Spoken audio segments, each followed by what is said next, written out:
کا فائدہ کیا ہے؟ ایک واقعہ ہے نبی اللہ حضرت عیسیٰ علیہ السلام کا۔ حضرت عیسیٰ اور آپ کا ایک صحابی دونوں ایک مقام پہ موجود ہیں کہ معرفت کا فائدہ بیان کرنا چاہ رہا ہوں۔ دونوں ساتھ میں موجود ہیں، بھوک کا وقت آیا تو کھانے کی احتیاج ہوئی کہ اب کھانے میں کیا کھائیں؟ تو حضرت عیسیٰ نے اپنے پاس سے ایک پیسہ نکالا، اپنے صحابی کو دیا اور کہا کہ جاؤ اور اپنے پاس سے جو ہے وہ ملا کے روٹیاں لے آؤ۔ اب حضرت عیسیٰ نے اپنے صحابی کو بھیجا، ان کے پاس بھی 2 پیسے تھے، بازار دوڑے دوڑے آئے اور روٹی خریدی۔ جب روٹیاں خریدی تو حضرت عیسیٰ کا 1 پیسہ اور اس کے اپنے 2 پیسے، 1 پیسے کی 1 روٹی آنی تھی، 3 پیسوں کی 3 روٹیاں ہاتھ میں آ گئیں۔ روٹیاں لے کے واپس حضرت عیسیٰ کے پاس جانے لگے۔ راستے میں شیطان نے دل میں خیال ڈالا، کہا کہ تمہارے 2 ہیں اور ان کا 1 ہے، تو لہٰذا اگر تم یہ تینوں کے تینوں لے جاؤ گے تو تینوں کو برابر برابر بانٹنا پڑے گا، لہٰذا اپنے حصے کی تم 1 کھاتے ہوئے جاؤ تاکہ وہاں پہنچو تو 2 پہنچیں، 1 عیسیٰ کی اور 1 تمہاری۔ اور ظاہر سی بات ہے کہ حق ہی تمہارا ہے، اس لیے کہ 2 پیسے تمہارے ہیں۔ اس کے دل میں شیطان کا یہ خیال آیا، اس نے روٹی کھائی، 2 روٹیاں لے کے حضرت عیسیٰ کے پاس پہنچ گیا۔ حضرت عیسیٰ بھی بیٹھے ساتھ میں، کھانا تناول فرمایا۔ جب پیٹ بھر گیا تو کہا چلو اب آؤ سفر پہ چلتے ہیں۔ سفر پہ چلنا شروع ہوئے۔ نبی اللہ ہیں، نبی کے ساتھ نبی کا ساتھی ہے۔ عزیزان محترم، یہ دونوں سفر پہ چلے، چلتے چلتے راستے میں دریا آ گیا۔ اب جو دریا آیا تو یہ جو صحابی تھا اس کی معرفت نہیں تھی تو یہ رک گیا، کہے عیسیٰ اب آگے کیسے جائیں کہ راستے میں دریا آ گیا، ہمارے پاس تو کشتی نہیں ہے۔ حضرت عیسیٰ نے کہا گھبراتا کیوں ہے؟ کشتی نہیں ہے تو کیا ہوا، میں تیرے ساتھ موجود ہوں۔ کہنے لگا یا عیسیٰ پھر کیا ہوگا؟ کہا میں چلتا ہوں دریا پہ، تو بھی میرے پیچھے پیچھے آ جا۔ حضرت عیسیٰ نے دریا پہ چلنا شروع کیا۔ اس نے دیکھا کہ عیسیٰ کے پاؤں پانی کے اوپر چل رہے ہیں، یہ آگے نہیں بڑھا۔ اس نے پہلے عیسیٰ کو جاتے ہوئے دیکھا، ہمت نہیں کر سکا پانی میں جانے کی، اس لیے کہ اس کی معرفت نہیں تھی۔ ایک بار حیران ہو گیا، کہا عیسیٰ آپ پانی پہ چل سکتے ہیں؟ عیسیٰ نے کہا میں نبی اللہ ہوں، تجھے میری معرفت نہیں ہے؟ کہا آج پہلی بار دیکھا، میری معرفت میں اضافہ ہو گیا۔ کہا اے عیسیٰ لیکن مجھے خوف آ رہا ہے۔ کہا خوف کھانے کی ضرورت نہیں ہے، میرے پیچھے پیچھے آ جا تو دریا پار کر جائے گا۔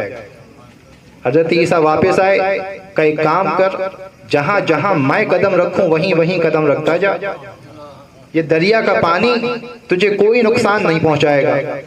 عیسیٰ سکھا یہ رہے ہیں کہ معرفت تب فائدہ پہنچاتی جب قدموں پہ قدم رکھتے ہوئے چلا جائے۔ اگر اپنا راستہ اپناؤ گے تو تمہارے کام کچھ نہیں آنے والا۔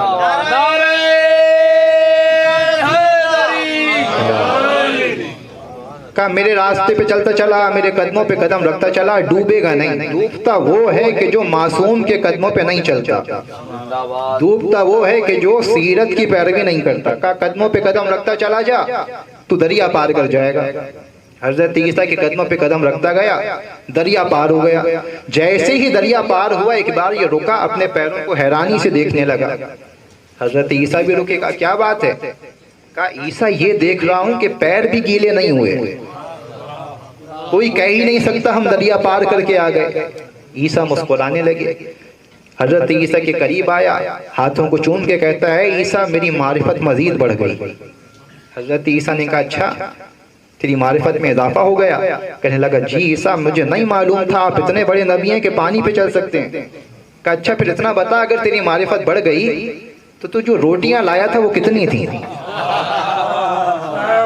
تیری معرفت میں اضافہ ہوا ہے تو یہ بتا روٹیاں کتنی تھیں؟ اس نے کہا یا عیسیٰ آپ کے ساتھی تو بیٹھ کے کھائی ہیں، 2 تھیں۔ عیسیٰ نے کہا چلو ٹھیک ہے۔ چلنے لگے آگے، سفر کو جاری رکھا۔ ابھی تک اس کی معرفت بڑی ہے، فائدہ نہیں ہوا ہے۔ جو پیغام پہنچانا ہے وہ ذہنوں میں رہنا چاہیے کہ وہ معرفت جو فائدہ نہ دے وہ کسی کام کی نہیں ہے۔ کہ معرفت تو بڑھ گئی لیکن اس سے حاصل کچھ نہیں ہوا، سچ نہیں بتایا معصوم۔ سفر کو جاری رکھا، طویل ہو گیا سفر، شام کا وقت آیا، پھر بھوک لگی، لیکن اب یہ صحرا میں کہا اب کیا کریں کہ یہاں تو بھوک مٹانے کے لیے روٹی والا کوئی بھی نہیں ہے، تندور بھی نہیں ہے، اب کیا کریں؟ اس نے کہا یا عیسیٰ بھوک لگ رہی ہے، کچھ غذا کا اہتمام کر دیں۔ حضرت عیسیٰ نے کہا بیابان میں ہم تمہارے لیے غذا کا اہتمام کیا کریں؟ دور سے دیکھا تو ایک ہرن گزر رہا تھا، عیسیٰ نے اس ہرن کو آواز دی، وہ ہرن دوڑا ہوا عیسیٰ کے پاس آ گیا۔ یہ حیران کا حیران رہ گیا، تاکہ حیوان کو بھی اشارہ کر کے بلایا جا سکتا ہے، دنیا پالتو حیوان نہیں بلا پاتی، عیسیٰ بیابان کے حیوان کو اشارہ کر رہے ہیں تو وہ چل کے چلا آ رہا ہے، اور نہ صرف آیا، قدموں میں جھکا، قدموں کا بوسہ لیا۔ یہ حیرانی سے دیکھتا رہا۔ عیسیٰ نے کہا چلو اسی کو ذبح کریں گے، یہی بھوک مٹائے گا۔ اس حیوان کو عیسیٰ نے ذبح کیا، اس حیوان کا گوشت کھایا۔ جب سیر ہو گئے اب اس کو مزید حیران کیا عیسیٰ نے، کہا جتنی ہڈیاں ہیں نا انہیں جمع کرو۔ کھا کے جتنی ہڈیاں تھیں انہیں جمع کیا، واپس اس ہرن کی کھال میں ڈالا، اور ایک بار عیسیٰ نے کہا کن باذن اللہ، اللہ کے حکم سے اٹھ جا۔ وہ ہرن پھر اٹھ گیا اور پھر بیابان میں چلا گیا۔ ایک بار یہ پھر پریشان ہوا، کہا اسے تو ہم نے کھایا تھا، یہ پھر لوٹ کے کیسے آیا؟ اے عیسیٰ اتنے بڑے نبی مردہ زندہ کر سکتے ہیں، میری معرفت تو آج مزید بڑھتی چلی جا رہی ہے عیسیٰ، آپ کے بارے میں میری معرفت میں مزید اضافہ ہو گیا۔ عیسیٰ نے کہا اچھا پیٹ بھی بھر گیا، معرفت بھی بڑھ گئی، اب تو بتا دے روٹیاں کتنی تھیں؟ کہتا ہے عیسیٰ میں آپ کو بتا چکا، ہم نے ساتھ میں کھانا کھایا ہے، روٹیاں 2 تھیں۔ عیسیٰ نے کہا ٹھیک ہے۔ عزیزان محترم، اس نے ابھی بھی حقیقت نہیں بیان کی، معرفت بڑھ رہی ہے لیکن حقیقت زبان پہ نہیں آ رہی، فائدہ نہیں پہنچا رہی۔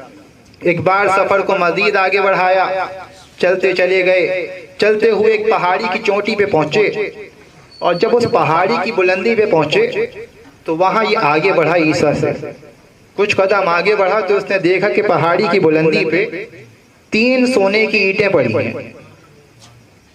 ان سونے کی اینٹوں کو دیکھتا تو یہ بوکھلا گیا اور دوڑتا ہوا آیا، ہے عیسیٰ آج تو کمال پہ کمال ہوتا جا رہا ہے، پہلے پانی پہ چلے، پھر مردہ ہرن کو زندہ کر کے دکھایا، اور اب دیکھیے آپ کے تصدق سے سونے پہ سونا مل رہا ہے، 3 اینٹیں سونے کی ملی ہیں۔ عیسیٰ مسکرائے، کہا دیکھو جتنی روٹیاں تھیں سونا بھی اتنا ہی ہے، جتنی روٹیاں تھیں سونا بھی اتنا ہی ہے۔ کہنے لگا ہے عیسیٰ روٹیاں تو 2 تھیں، ایک آپ نے کھائی ایک میں نے کھائی۔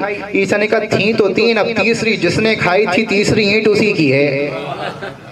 یہ 3 روٹیاں تھیں، جس نے تیسری روٹی کھائی ہے تیسری اینٹ بھی اسی کی ہے۔ اب یہ للچایا، ایک بار آگے بڑھا، کہا عیسیٰ تیسری بھی میں نے ہی کھائی تھی، اس لیے کہ میرے 2 پیسے تھے تو میری 2 روٹیاں بنتی تھیں۔ عیسیٰ نے کہا جا یہ میری اینٹ بھی تو لے جا، لیکن آج کے بعد میرے ساتھ مت رہنا، اس لیے کہ تجھ سے معرفت نے سچ نہیں بلوایا، دولت نے سچ بلوایا ہے۔